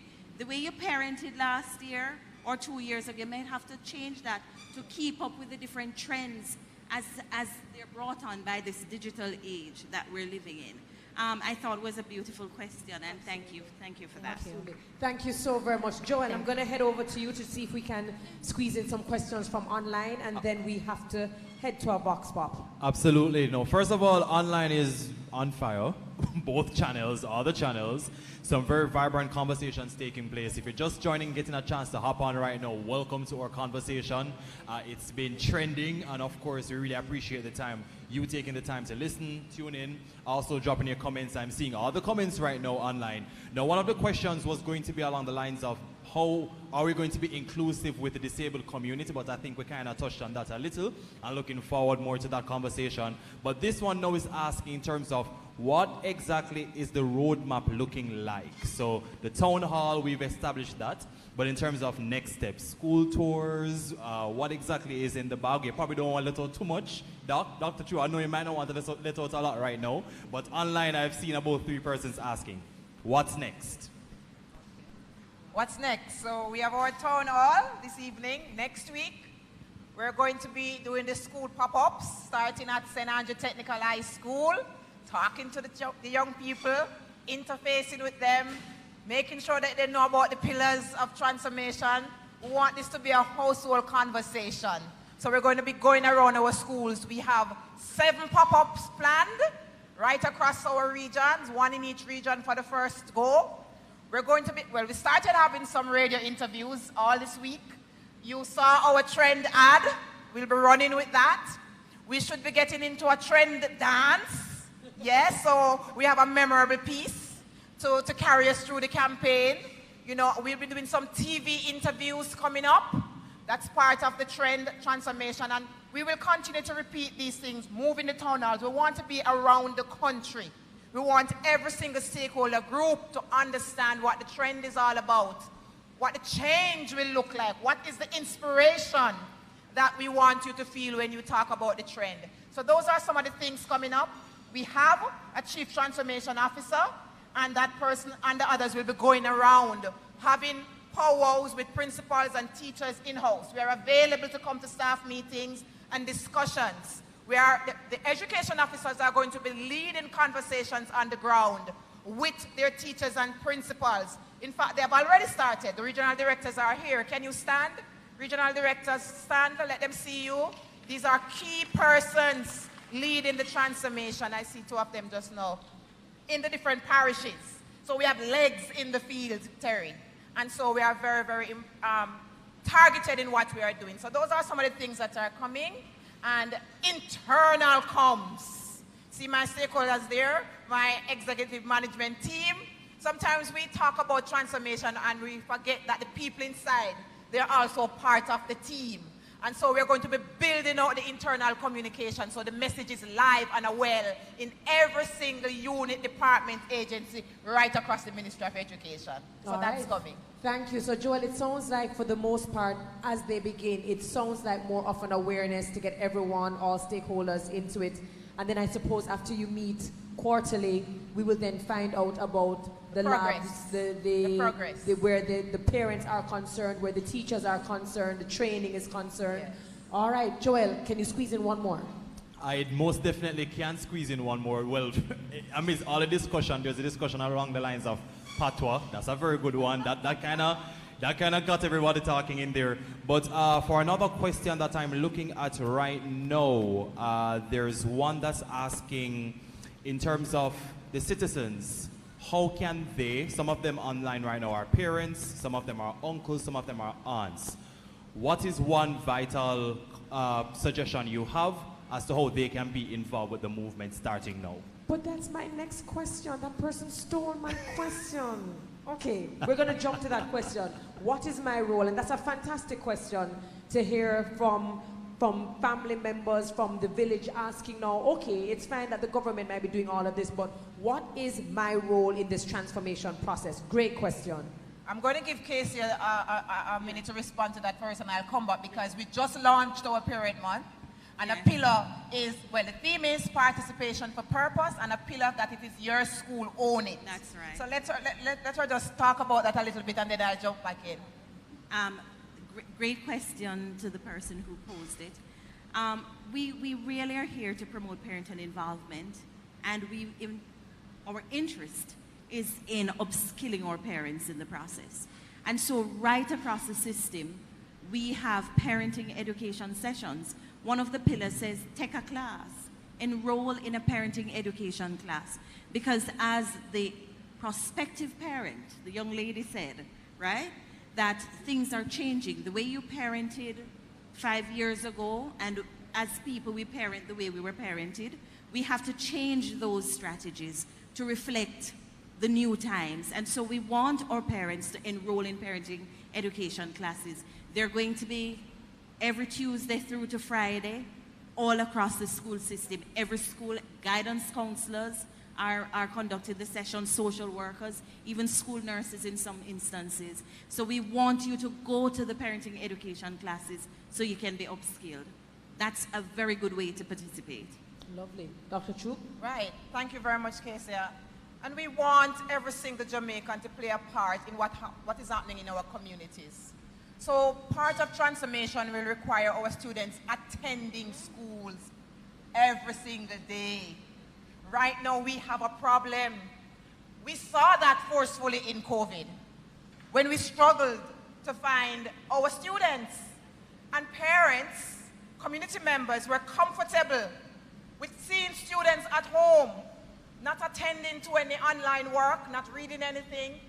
Even with the resumption of face-to-face, we are now struggling with a high attendance rate. So we talk about what do we need to do? We need to encourage our students back into the face-to-face. We need to help our parents who are struggling to get their students, their children to school. The more time out of school, the more difficult it is for that child to excel. So that's part of it. The village, we are calling on the village. This is not a Ministry of Education thing. This is a village party where everybody in our communities must play a part. We have needy parents, so we talk about equity. Those stakeholders who can give, target our schools, resource our feeding programs, buy materials and drop off. You may do farming in your communities, enable our school canteen. There are children who sometimes can't go to school because a parent cannot afford it. There's a transportation challenge in some families. So if you want to get involved at the local level. Partner with a school.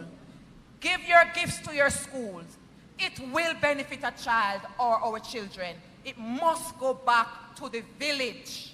The village is important. Education is a team sport.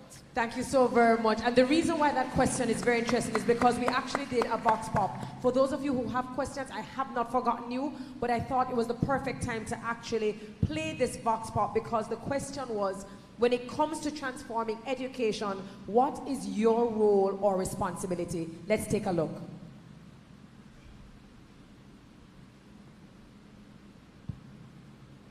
Watch the trend, pick up the trend. This are the trend, we are the youth. I foster 2 young girls, and I just try to ensure that not only do they have access to their school curriculum activities, but try to just engage and involve them in other learning areas that can, help with their development and help them to grow. Well, my role is to ensure that my son get a good education. I helped him with his online classes and help him do the right stuff. Okay, my role as an elder is to nurture others around me, to show them the right direction in order for them to, instill good morals and good ethics and so forth, stuff like that. In transformation is, for me, making a comfortable space for persons to talk to. Sometimes just sitting and listening, it goes a long way for some people, and you may never know who you're helping. As a library attendant, we actually give students the material that they need to to finish their studies, to bring out a better version of themselves. It's my job to actually just take my education seriously, as to provide for my country and as to contribute to the development of my country. All right, so I have younger siblings and I have nephews coming up that are much younger than me. So my role would basically be to have a more active role in their educational, upbringing. So, use real-life situations to kind of teach them like whatever they're not understanding in class, so I'd use more real-life situations so they can actually understand what they're learning. All right, thank you for that. Great vox pop. In our audience, we have the president of the Jamaica Association of Education Officers, Mrs. Fiona Morris-Webb, and we've heard all the conversations around education officers and the training and them being a key role.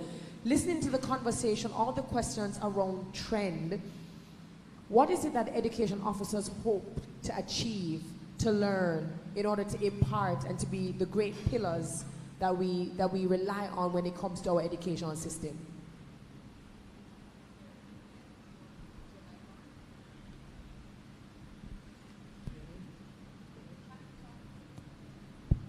Okay, thank you, Terry. Good night, everyone.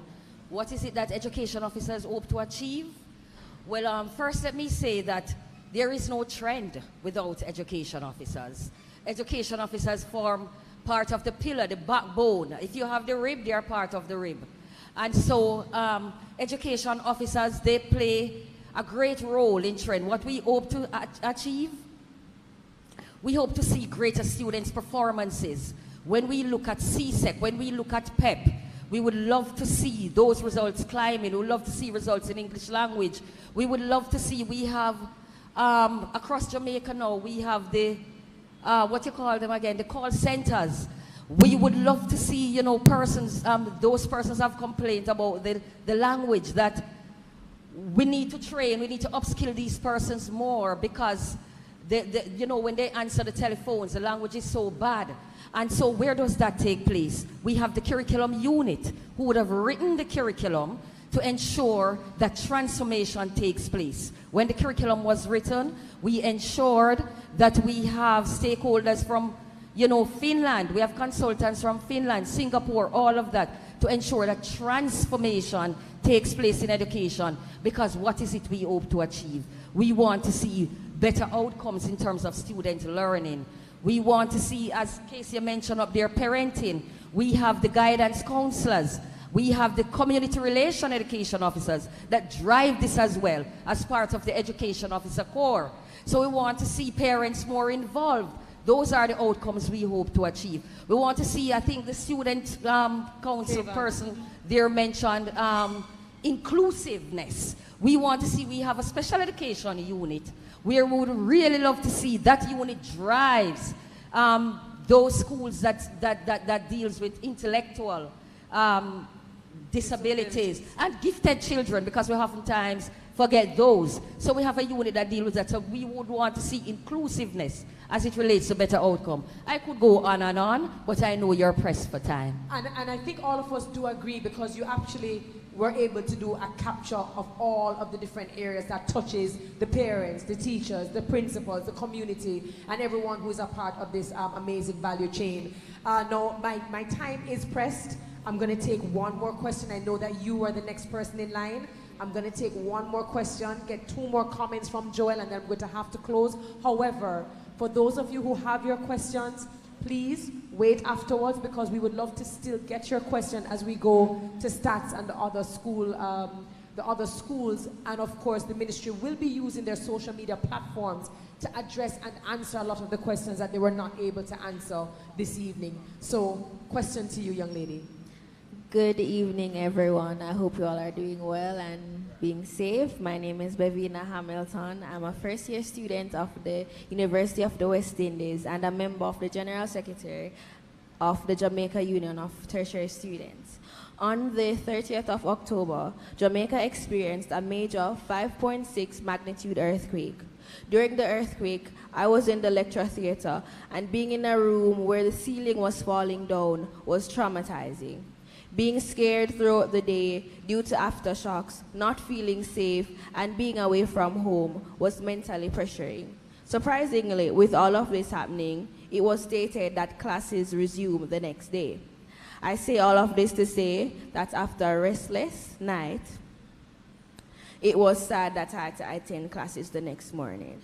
I am asking that the Ministry of Education and Youth in the future mandate institutions to provide students with post-disaster relief services so our students can recover from the trauma whilst not missing classes or being affected academically, and to show us that the Ministry of Education and Youth care about the Jamaican students and students studying in Jamaica.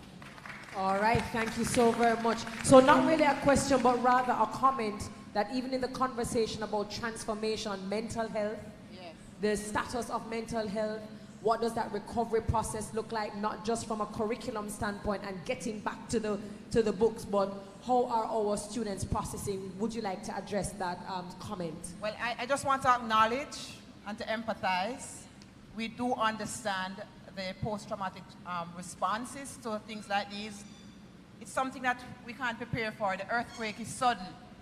And so sometimes we neglect to treat or to address the emotional component of that. So our principal is probably busy looking at the infrastructure, making sure that, you know, it's physically safe.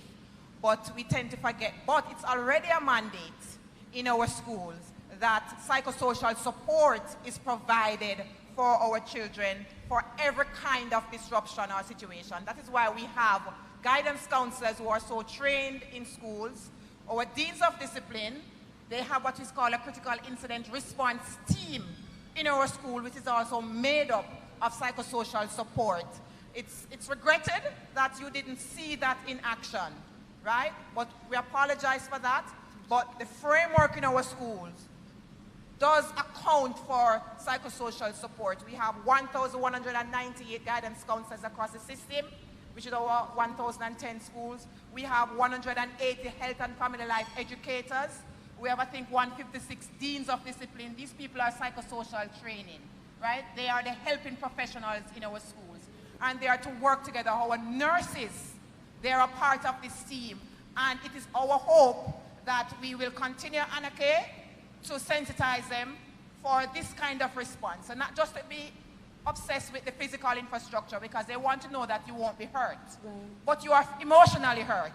And so I'm making the appeal. Principals, you're in the space. Guidance counselors, you're in the space. Teachers, you're in the space. Education officers, you're in the space. We're going to have to fact check. We have to check in with our schools to make sure that we pause and address the psychosocial impact of the pandemic. Students. I'm calling all of us to action. Thank you for that comment. We absolutely appreciate it. We are indeed out of time. We probably went over our time. We know that we have students here, and we certainly need to get them home as quickly as possible. This has been... Terry, just a little bit. We didn't get your school, but I'm asking one of... University of the West Indies. Okay. First year. So we're going to make sure that you get some additional support, because we're not taking it for granted that you're okay. All right? I've gotten the signal that I really do need to close off. I do need to close off. Remember, we have TV. One question. It has to be nice and brief. All right, Thank you. All right, good night. I'll keep it quick. My name is Niles Davis. I'm currently the head boy of the Kingston College. Now, the first step to transformation, never give up. All right? So, my question, transformation, yes, we support it. And we're going into a society of using more technology. We love that. But, I have a question. I'm sorry. How will that transformation benefit students without teachers? In subjects that need more hands-on, more technical subjects. Teachers, we need teachers. So I think you're alluding to the migration issue, right? So as you know, the migration issue is not a Jamaica problem. Yeah. The teacher shortage is a global problem. And once it's global, it's going to impact us. We are a specially chosen people because we are good at the English language. And so there is a pull on Jamaican teachers. And also because we are good. So we have to pivot as a ministry. Part of the transformation is to make teaching attractive. I hope I can get you registered in my teacher's college, right? The big bad Kingston College. Transitioning. I hope I can find a cohort of students in your school who we can put on scholarship and get into technology, get into TVET, and get into the profession. So we are building out our recruitment process. We are building out our supply chain into our teachers' colleges. We are retooling the colleges. Just yesterday, we had a presentation from the project unit looking at an 8.5 billion infrastructure plan for our teachers' colleges. Right now, we are resourcing all our lecturers with technology, their laptops, and we're building out their labs and so forth. So we know we have a crisis. Another plan of transformation is to look at the export plan for teachers. So we want to train for the market. Jamaica has a market. So we are going to balance the game. But notwithstanding, we have the technology and one-on-one is here. I want to recognize them. Because in the process of teacher shortage and migration, Terry, one-on-one came up with a technology, a Jamaican. And he made sure that our curriculum, materials for teaching and learning, aligned to the national standards curriculum and aligned to all our syllabi for our external exam. That those were ready and can be transmitted from a remote location into our schools. So right now, no class should be without a teacher. That we have a clear vacancy for because one-on-one has provided a response to that. Let's clap one-on-one. That's a Jamaican. All right. Thank you so very much. And thank you for that question. Joel, I know we're out of time, but I'd love to take 2 comments at least. Give me an idea or a sense of what online has been saying. Online has been very good, I must say. The dialogue online is, I wish you guys could see it right now. And I'm talking about all platforms, JIS, PBCJ. Now, one of the conversations so far, because I won't take another question because we may spend the entire day here, but most of the conversations are really talking about, lessons learned from COVID, how that can be incorporated into trend. There are some other ones coming in talking about, the same migration issues. Some of them are also looking at we need to work hand in hand with the Ministry of National Security to solve the issues of crime and challenges that pose because how that affects extra lessons. In the afternoon, kids need to go home, etc. Yes. But the conversations have been vibrant. I really want to thank you all for joining us online. This was really cool hanging out with you. And of course, keep the conversation moving. Please tune in to the different platforms of the Ministry of Education and Youth. Find out how you can be a part of the solution as well. Use the hashtags. And as the ministry mentioned, they're an open door. So if you have suggestions and feedback, feel free to make use of the relevant channels to do so. Thank you so much for joining. Keep the conversation going. All right. Thank you so very much, Joel. Thank you for all of the persons who are watching online. Thank you for your comments. I'm very, very sorry that we were not able to take all questions. All the best to the Ministry of Education and Youth with Trend. We are going to look forward to not just seeing the ads and yes, singing the jingle, but actually seeing the implementation and the strategies and holding you accountable. So again, if you have any questions and you want to get them addressed, make sure that you're following the Ministry of Education and Youth social media platforms. We look forward to seeing the school tours, and I understand that St. Andrew Technical High School is next week. So again, keep it trending. Follow the news. Follow the trail. We wish you all the best. Thank you for tuning in, and I wish you journeying mercies. Thank you so much. Use them, watch the trend, big up the trend, T-R-E-N-D. Big up the trend for education, teachers and the students. A fully bright future, yes, that are the new trend. Better governance, partner with the parents. Follow the big trend, elevate the youth them. Improve the schools, track performance, access and attendance from infant, primary to university. These are the trend for all the youths them. Watch the trend, big up the trend, T-R-E-N-D. Big up the trend for education, teachers and the students. A fully bright future, yes, that are the new trend. Better governance, partner with the parents. Follow the big trend, elevate the youth them. Improve the schools, track performance, access and attendance from infant, primary to university students. Turn up the skills training, full steam we are getting. Follow the big trend, elevate the schools, yeah. Watch the trend, pick up the trend. These are the trend for all the youths them. Watch the trend, pick up the trend. T-R-E-N-D. For more technology, yes, and better planning, quality education, that's what should be trending. From principals to EOs, everybody winning. Follow the ministry, changing the system. Watch the trend, pick up the trend. This is Trend, Transforming Education for National Development, a program designed by the Ministry of Education and Youth to transform Jamaica's education system for a brighter tomorrow.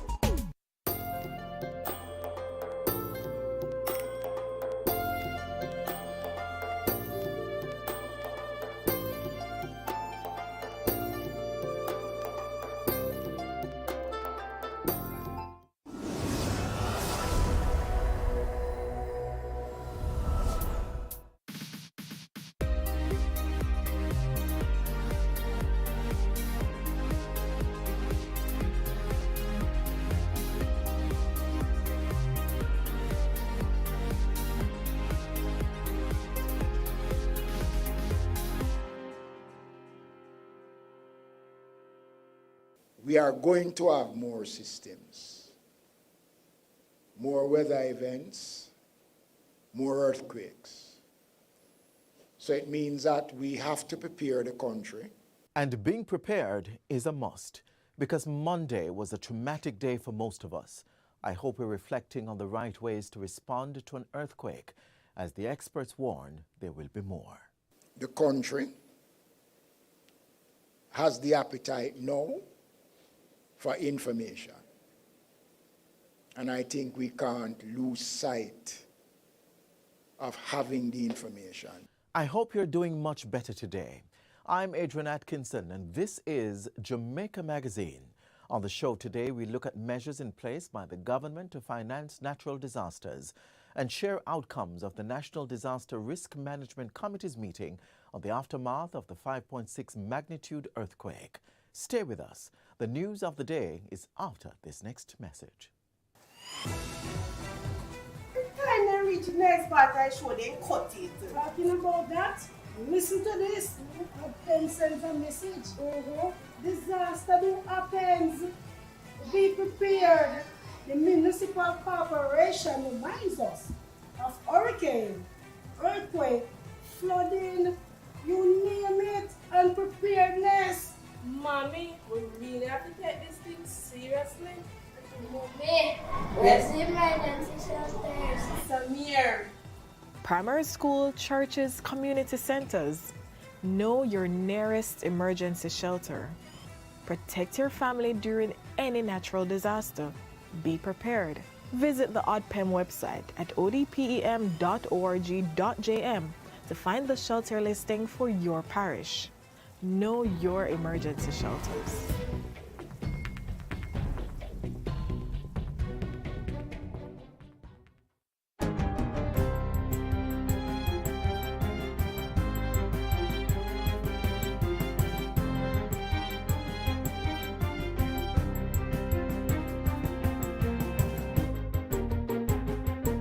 Good day, I'm Lisa Rowe, and this is your JIS News for Thursday, November 2, 2023.